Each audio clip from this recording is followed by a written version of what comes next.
बिस्मिल्लाहिर्रहमानिर्रहीम। नाज़रीन अस्सलाम वालेकुम, मैं हूँ इमरान वसीम। नाज़रीन, आज 13 दिसंबर है, दिन है हफ्ते का और साल 2025। नाज़रीन, प्रोग्राम में सबसे पहले हम बात करेंगे पाकिस्तान तहरीक इंसाफ की जानिब से कुछ मुतनाज़ा फ़ैसले किए गए हैं। उन मुतनाज़ा फ़ैसलों की तफसीलात आपकी खिदमत में हम पेश करेंगे। वैसे तो हम बात करते रहते हैं कि पाकिस्तान तहरीक इंसाफ में बहुत ज़्यादा इख्तलाफात हैं, बहुत ज़्यादा दरारें पड़ चुकी हैं।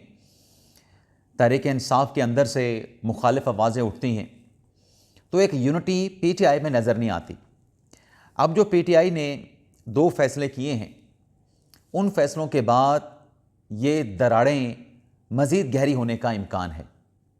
सबसे पहले तो ये डिटेल आपके साथ हम शेयर करेंगे, फिर आपको बताएंगे कि तहरीक इंसाफ को अल्टीमेटम क्या दिया गया है। क्या उस अल्टीमेटम के बाद तहरीक इंसाफ अपने किबले को, अपनी सफ़ों को दुरुस्त कर पाएगी? और फैज़ हमीद की कन्विक्शन के साथ साथ जो 14 साल की सज़ा मिलिट्री कोर्ट ने सुनाई है, जो फैज़ हमीद जजेस गैंग के ख़िलाफ़ क्रैकडाउन की कार्रवाई की बात की जा रही है, इस हवाले से भी कुछ चीज़ें सामने आई हैं। उनकी तफसीलात पर भी आगे चल के आपके साथ हम बात करेंगे। लेकिन व्लॉग का आगाज़ करने से पहले आपसे दरख्वास्त के चैनल को सब्सक्राइब कर लें, बेल आइकॉन का बटन प्रेस करें।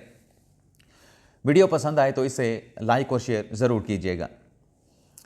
नाज़रीन, इमरान खान ने सलमान अकबर राजा साहब को टास्क दिया और उस ज़िम्मेदारी को तफवीज़ किए जाने के बाद सलमान अकबर राजा साहब ने जो पाकिस्तान तहरीक इंसाफ की कोर कमेटी थी, पॉलिटिकल कमेटी थी, उसको तहलील कर दिया था। अब वो पॉलिटिकल कमेटी तहलील करने के बाद जो नई सियासी कोर कमेटी तश्कील दी गई है, ये ख़बर रात भी हमने व्लॉग में डिस्कस की थी कि कमेटी में किस किस को शामिल किया गया है। अब ज़रा डेप्थ में इस कमेटी की तश्कील को देखते हैं। नाज़रीन, 23 मेंबरान की यह कमेटी बनी है। पाकिस्तान तहरीक इंसाफ के 23 अरकान, वैसे तो इसमें महमूद खान अचकज़ई भी हैं जिनका पाकिस्तान तहरीक इंसाफ के साथ कोई ताल्लुक़ नहीं, राजा नासिर अब्बास भी हैं, उनका भी पाकिस्तान तहरीक इंसाफ के साथ डायरेक्टली सियासी जमात के साथ कोई ताल्लुक़ नहीं। इन दोनों को क्यों शामिल किया गया? उसकी वजह सिर्फ इतनी नज़र आती है कि चूँकि इमरान खान ने राजा नासिर अब्बास को, महमूद खान अचकज़ई को अपोजिशन लीडर नामज़द कर दिया है, तो वो भी अब पीटीआई के गर्दाने जा रहे हैं। पीटीआई के नॉमिनेटेड अपोजिशन लीडर हैं, तो इसलिए उनको सियासी कमेटी में, कोर कमेटी में शामिल किया गया है। लेकिन इस कमेटी में नाज़रीन आप देखें कि 4 से 5 ऐसे नाम हैं, जैसे उमर अयूब साहब हैं, शिबली फराज साहब हैं, इसके साथ अहमद भच्चर साहब हैं, आलिया हमज़ा साहबा हैं, और भी कोई 1 आध 2 नाम होंगे जो कि सज़ा याफ्ता हैं, डिसक्वालीफाई कर गए हैं, इलेक्शन लड़ नहीं सकते। इलेक्शन लड़ के पार्लियामेंट का, सूबाई असम्बली का, कौमी असम्बली का, सेनेट के वो रुकन नहीं बन सकते। लेकिन पार्टी के लिए जो कोर कमेटी, सियासी कमेटी बनी है, उनमें इन 4 लोगों को भी शामिल किया गया है। अब नवाज शरीफ पे एतराज़ था कि वो डिसक्वालीफाई होने के बाद किंग मेकर नहीं बन सकते। यहाँ पे पीटीआई ने इन 4 लोगों को अपनी पॉलिटिकल कमेटी में शामिल करके किंग मेकर बना दिया है। यानी अपनी पुरानी बात से तहरीक इंसाफ का ये यू टर्न है। लेकिन इससे बढ़ के नाज़रीन, अब कमेटी में जो लोग शामिल किए गए हैं, उसके बाद कौन से पाकिस्तान तहरीक इंसाफ के ऐसे रहनुमा हैं जिन्हें इस कमेटी में शामिल नहीं किया गया? उसमें सबसे पहले आप देखें कि साबिक जो वज़ीर आला हैं खैबर पख्तूनख्वा के, अली मीन गंडापुर, उनको शामिल नहीं किया गया। जबकि कमेटी में साबिक जो अपोजिशन लीडर हैं कौमी असम्बली के, सेनेट के शिबली फराज साहब, उमर अयूब साहब, पंजाब असम्बली के अहमद खान भच्चर साहब, वो शामिल हैं। लेकिन साबिक वज़ीर आला अली मीन गंडापुर को कमेटी में शामिल नहीं किया गया। मिशाल यूसुफजई, वो तो बात समझ आती है कि राजा साहब की उनके साथ पर्सनल गरज है, इसलिए शामिल नहीं किया गया। अली मोहम्मद ख़ान हैं, सीनियर रहनुमा हैं, कैदोबंद की सोबतें बर्दाश्त की। शहरियार अफरीदी, सीनियर रहनुमा, कैद काटी, कई महीनों तक जेल में रहे। अमजद खान न्याजी, तहरीक इंसाफ के लिए, इमरान खान के लिए कुर्बानी दी। बैरिस्टर अली ज़फ़र मफाहमत की बात करते हैं, बातचीत, मुज़ाकरात की बात करते हैं, धीमे लहजे के साथ इमरान खान की रिहाई, इमरान खान की मतलब बेहतरी की बात करते हैं, रास्ता बनाना चाहते हैं। ओन अब्बास बिप्पी, आज़म सवाती, जो इमरान खान कहते हैं कि मेरे लिए आज़म सवाती ने बड़ी कुर्बानियाँ दी हैं, उन्हें भी। जुल्फ़ी बुखारी, शाह फरमान, आरिफ अलवी, इन तमाम 11 के 11 रहनुमाओं को अपनी पार्टी की कोर कमेटी से दूर रखा गया है, कोर कमेटी में शामिल नहीं किया गया। अब ये जो 11 विकटें हैं, ये पाकिस्तान तहरीक इंसाफ ने खुद अपनी विकटें गिराई हैं। और इन पार्टी रहनुमाओं को कोर कमेटी में शामिल ना करना, नाज़रीन इससे ये तासुर जाता है कि ये इख्तलाफात की बुनियाद पे मोस्टली ये जो लोग शामिल नहीं किए गए, इनके साथ पर्सनल इख्तलाफात या मुखालिफ आवाज़ें होने की वजह से इन्हें इस कमेटी में शामिल नहीं किया गया। अब जो लोग कमेटी में शामिल हुए हैं उनसे ये नाम तो बड़े हैवी वेट हैं। अली मीन गंडापुर का ले लें, अली मोहम्मद ख़ान का ले लें, शहरियार अफरीदी का ले लें, अली ज़फ़र साहब का ले लें, आज़म सवाती साहब का ले लें, आरिफ अलवी साहब का ले लें, शाह फरमान का ले लें। आखिर इनको क्यों नहीं शामिल किया गया? ऐसा लगता है नाज़रीन ये जो फैसला है, जो नई कोर कमेटी तश्कील दी गई है, इनमें ये जो नाम एक्सक्लूड कर दिए गए हैं, अपनी विकटें खुद गिराई गई हैं, अपने खिलाड़ियों को खुद क्लीन बोर्ड किया गया है, ये आगे चल के जो इख्तलाफात की खलीज पाकिस्तान तहरीक इंसाफ में है, ये इख्तलाफात की खलीज जो है मज़ीद गहरी हो जाएगी। और जिस तरीके से पाकिस्तान तहरीक इंसाफ फैसला करती है, ये फैसले पार्टी के उल्टे गले पड़ जाते हैं। अब आप देखें ना कि जो इंडियन मीडिया की तरफ से एक प्रोपोगंडा किया गया, वज़ीर आज़म शहबाज शरीफ साहब ने जो अशकाबाद तुर्कमानिस्तान का जो विज़िट किया, उस पर इंडियन मीडिया का जो प्रोपोगंडा था, आल्दो के बाद में जो आरटी रशिया का जो मतलब जो मीडिया था, जिसको फिर आगे फॉलो किया आरटी इंडिया ने, उन्होंने वीडियो डिलीट कर दी, क्योंकि जो हकीकत थी कि प्राइम मिनिस्टर की पुटन के साथ मुलाकात हुई, उर्दवान के साथ हुई और बड़े अच्छे माहौल में गपशप हुई। और उन मुलाकातों में उन फुटेजेस से देख के लगता है कि जो मरकज़ निगाह हैं वो शहबाज शरीफ साहब हैं, लेकिन पाकिस्तान तहरीक इंसाफ के ऑफिशियल अकाउंट से, पीटीआई ऑफिशियल से वो प्रोपेगेंडा जो है वो रात गए, उसको जो है वो वायरल किया जाता रहा, उसको फैलाया जाता रहा। तो यहाँ पर भी देखने पे तहरीक इंसाफ क्या कर रही है, अपने मुल्क के ख़िलाफ़ इंडियन साजिश को आगे प्रमोट कर रही है, उस पर प्रोपेगेंडा कर रही है। दूसरी तरफ वो पाकिस्तान तहरीक इंसाफ जो कभी माजी में, जिसे कभी फंडिंग का इशू नहीं होता था, अब पाकिस्तान तहरीक इंसाफ के जो रीजनल सेक्रेटरी जनरल हैं उनकी तरफ से बाकायदा तौर पे ख़त लिखा गया है पार्टी के अरकान को, जो अरकान सूबाई असम्बली हैं, जो अरकान कौमी असम्बली हैं, जो अरकान सेनेट असम्बली हैं, कि आप अपनी तनख्वाह में से हर माह 50,000 रुपया पार्टी फंड में देंगे। अब उनसे फंडिंग जो है वो मांगी गई है, उनसे माली मुआवनत मांगी गई है, और साथ में कहा गया कि 72 घंटों के अंदर आप ये पेमेंट जमा करवाएंगे। यानी ये हालत पाकिस्तान तहरीक इंसाफ की आ गई है, जिसे कभी फंडिंग का कभी इशू नहीं हुआ। हमेशा पाकिस्तान तहरीक इंसाफ की बतौर सियासी जमात जो ख़जाना होता था, ख़जाना भरा रहता था। अब पाकिस्तान तहरीक इंसाफ को अपनी एक्टिविटीज़ चलाने के लिए, सियासी सरगर्मियाँ करने के लिए, अच्छा सियासी सरगर्मियों पे भी सवाल हो सकता है भाई कौन सी सियासी गर्मियाँ पाकिस्तान तहरीक इंसाफ करती है, लेकिन चलें उस डेप्थ में नहीं जा रहे। अब उसको अपने पार्टी के लोगों से जो है वो माली मुआवनत तलब करना पड़ी है। भाई पार्टी के अरकान से क्यों, उसके अलावा भी तो बड़े बड़े लोग पाकिस्तान तहरीक इंसाफ में मौजूद हैं, उनसे फंडिंग क्यों नहीं लेनी आपने। और कभी ज़माना था कि पाकिस्तान तहरीक इंसाफ के पास बड़ी बड़ी ATMs थी, जहांगीर तरीन जैसी, अलीम ख़ान जैसी। आज वक्त देखें पाकिस्तान तहरीक इंसाफ को वक्त ने कहाँ ला खड़ा किया है। और फैज़ हमीद की सज़ा के बाद तो वाज़े तौर पे ये पैगाम पाकिस्तान तहरीक इंसाफ को दे दिया गया है, अल्टीमेटम दिया गया है कि मनफी सियासत को अब आप तर्क कर दें, अब आप तामीरी सियासत करें। फैज़ हमीद को सज़ा हो चुकी है, तहरीक इंसाफ से कहा गया है कि अब कोई आपके लिए फैज़ हमीद नहीं बचा जिससे आप फैज़याब हो सकते हैं।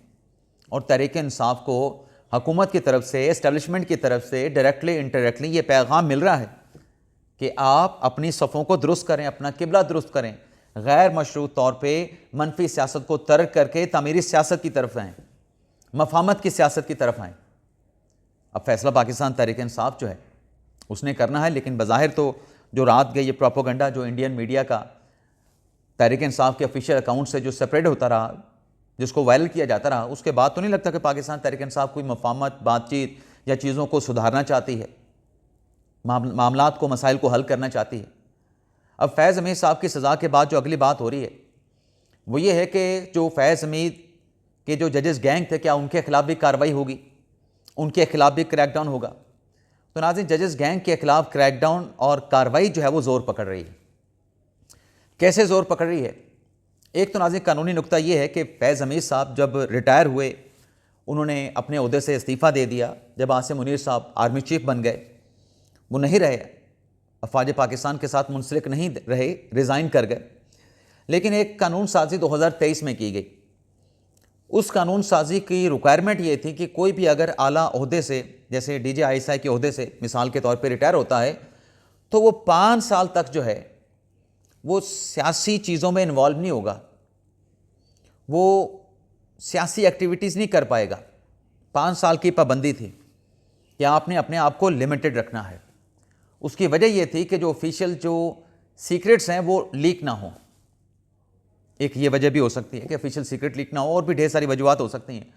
लेकिन फैज़ हमीद साहब जिन्हें सर्विस के दौरान भी ख़बरदार किया गया, क्योंकि वो सियासी राब्ते कर रहे थे सर्विस के दौरान, जब कोर कमांडर पेशावर थे, कोर कमांडर बहावलपुर थे, उस वक्त भी उनको ख़बरदार किया गया, रिटायरमेंट के बाद भी उनको ख़बरदार किया गया। लेकिन वार्निंग देने के बावजूद फैज़ हमीद साहब अपनी धुन में मगन थे। मुबैना तौर पे जो चीज़ें सामने आ रही हैं कि उनके राब्ते रहे। अब बात की जा रही है कि फैज़ हमीद जो है वो गवाही देंगे इमरान खान के ख़िलाफ़। ना सिर्फ गवाही देंगे बल्कि शवाहिद भी देंगे। अब फैज़ हमीद गवाही देते हैं, फैज़ हमीद शवाहिद देते हैं, नहीं देते, लेकिन उसके हट से हट के नाज़रीन कि फैज़ हमीद की क्या गवाही होगी, फैज़ हमीद क्या सबूत 9 मई से मुतल्लिक इमरान खान के खिलाफ फ्राहम करेंगे, उससे हट के बहुत सारा मवाद मौजूद है। ज़राए के मुताबिक मुबैना तौर पे ऐसे गवाहियाँ मौजूद हैं, ऐसे लोग मौजूद हैं, ऐसे तहरीरी डॉक्यूमेंट्स मौजूद हैं जो इट्सल्फ जो है वो बहुत बड़े एविडेंस हैं, बहुत ज़्यादा सबूत हैं, जिसमें सियासी लोग भी हैं, जिसमें गैर सियासी लोग भी हैं। अब सियासी लोगों में जो प्रोमिनेंट शख्सियात आती हैं उसमें ज़्यादातर का ताल्लुक़ पाकिस्तान तहरीक इंसाफ से है, और जो गैर सियासी शख्सियात हैं उनमें हो सकता है कि अफवाज पाकिस्तान से भी लोग हों। और जहाँ तक गिरफ्तारियों की बात की जाती है तो हो सकता है तमाम लोग ऑलरेडी सर्कल हो चुके हों, तमाम लोग ऑलरेडी जो है वो कस्टडी में आ चुके हों। लेकिन एक बात जो क्लैरिटी के साथ है कि जब फैज़ हमीद की बात की जाती है तो फैज़ हमीद के साथ, जैसे कि फैसल वाडर साहब ने कहा कि आइंदा आने वाले दिनों में जो भी इस मुल्क के साथ खेल खेलते रहे कलम के ज़रिए, साजिशों के ज़रिए, उसमें व्लॉगर्स थे, उसमें जजेस थे, जो फैज़ हमीद गैंग का हिस्सा थे, उनके खिलाफ भी कार्रवाई होगी, कोई बच नहीं पाएगा। तो ये जो बार बार बात होती है, नवाज शरीफ साहब ने भी कहा था, नून लीग के लोगों ने भी कहा कि जो पनामा वाले जजेस थे उनके खिलाफ भी कार्रवाई होनी चाहिए।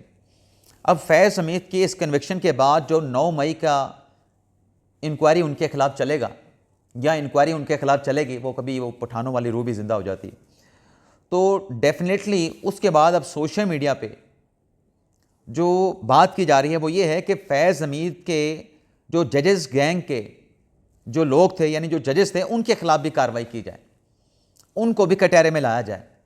और ओपनली नाम लिए गए हैं कि साकिब निसार गैंग के जो जजेस हैं वो रिटायर हो गए हैं, सर्विस में हैं, उनके खिलाफ भी कार्रवाई की जाए। अतर मिनल्ला साहब का नाम लिया, फैसल वाडा ने नाम लिया कि अतर मिनल्ला गैंग के जो जजेस हैं उनके खिलाफ भी कार्रवाई की जाए। और सोशल मीडिया पे इन जजेस के खिलाफ नाम लेके इनके खिलाफ कार्रवाई की जो बात है वो ज़ोर पकड़ती जा रही है कि क्यों सिर्फ फैज़ हमीद, क्यों फैज़ हमीद जिनसे सब कुछ करवा रहा था, उसमें अगर सियासतदान थे, उसमें अगर मीडिया के लोग थे, उसमें अगर व्लॉगर्स थे, उसमें अगर जजेस थे, सबके खिलाफ अक्रॉस द बोर्ड जो है वो कार्रवाई होनी चाहिए। और ये डिमांड, जैसे मैंने कहा, कि सोशल मीडिया पे बड़ी ज़ोर पकड़ रही है, और फैसल वाडा साहब भी इस पर बहुत ज़्यादा जोर दे रहे हैं, और वाइब्स भी कुछ इस तरह की हैं कि सबके खिलाफ कार्रवाई हो गई। ख़ास तौर पे जहाँ तक गवाही और शहादतों की बात है, कहा जाता है ना कि आइंदा आने वाले दिनों में और भी गिरफ्तारियाँ होंगी, तो जो मुतलका शहादतों वाले लोग हैं, जो एविडेंस वाले लोग हैं, जो कि फैज़ हमीद साहब के लेफ़्ट राइट थे, ये बातें तो पहले हो चुकी हैं, कही जा चुकी हैं, बताई जा चुकी हैं कि वो ऑलरेडी कस्टडी में हैं, महफूज कस्टडी में हैं, और वो गवाहियाँ दे रहे हैं और वो गवाहियाँ देंगे भी, शवाहिद भी फ्राहम करेंगे। और कुछ चीज़ें तो कहा जाता है कि फैज़ हमीद साहब से भी बहुत सारी चीज़ें रिकवर हुई हैं। तो देखते हैं, बहरहाल ये जो चीज़ें हैं वो पाकिस्तान तहरीक इंसाफ के लिए पॉजिटिव नज़र नहीं आ रही, और तहरीक इंसाफ को जैसे अल्टीमेटम दिया गया है कि मनफी सियासत को तर्क करके तमीरी सियासत की तरफ आएँ, तो ये पैगाम, ये अल्टीमेटम तहरीक इंसाफ के लिए ये है कि आप माजरत करें, आप मफामत करें, माफ़ी मांगें। अदरवाइज़ आइंदा आने वाले दिनों में जब चीज़ें और ख़राब होंगी, तहरीक इंसाफ के लिए मुश्किल होंगी, तो फिर जो चीज़ अभी कही जा रही है शायद ये भी तहरीक इंसाफ के लिए दस्तयाब या अवेलेबल ना रहे। बाकी जो सोशल मीडिया पे प्रोपेगेंडा होता रहा कि इस्लामाबाद हाई कोर्ट के जज के बेटे ने 2 बच्चियों को जो है वो गाड़ी के नीचे कुचल दिया, वो जाँ बहक हो गई। तो जज साहब के बेटे की तो सुलह होगी दोनों मुतासरा फैमिलीज़ के ख़ानदानों के साथ। उनकी तरफ से स्टेटमेंट भी दे दिया गया अदालत में आके, शाइस्ता कुंडी साहब की अदालत में। अब जो वर्सा की तरफ से स्टेटमेंट दिया गया और मुलज़म जो थे अबू ज़र रैकी, उनको ज़मानत पर रिहा किया गया, उस अदालती कार्रवाई का ऑर्डर जारी कर दिया गया जिसमें यह लिखा गया है कि वर्सा ने मुलज़म को माफ़ कर दिया है।